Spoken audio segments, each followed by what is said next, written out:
Maxime Boutir dan Luna Maya mesra, tak lagi sembunyi-sembunyi, romantis di perayaan ulang tahun. Artis Luna Maya merayakan ulang tahunnya yang ke-40 di Bali. Di acara ulang tahun itu, Luna Maya dan Maxime Boutir terang-terangan menunjukkan kemesraan mereka. Seperti yang diunggah di Instagram Ayu Dewi. Ayu Dewi mengunggah momen dirinya tengah mengabadikan momen saat Luna dan Maxime nyanyi bersama di atas panggung. Luna dan Maxime tampak mesra saat nyanyi bersama. Keduanya bernyanyi saling tatap, berpegangan tangan hingga beberapa kali berpelukan.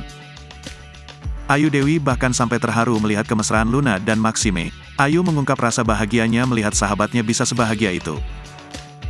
Gak pernahnya lihat orang nyanyi berdua sampai kayak gini. Yang terbaik buat kalian berdua, tulis Ayu Dewi di Instagramnya. Sementara, di akun TikTok Melanie Ricardo, ia mengunggah prosesi potong tumpeng Luna Maya. Luna Maya tampak memberikan potongan tumpeng dan memeluk hangat Maxime. Dalam keterangan unggahannya, Melanie menyebut Maxime adalah kado terindah untuk Luna Maya. Kado terindah di ulang tahun Mbak Bulan.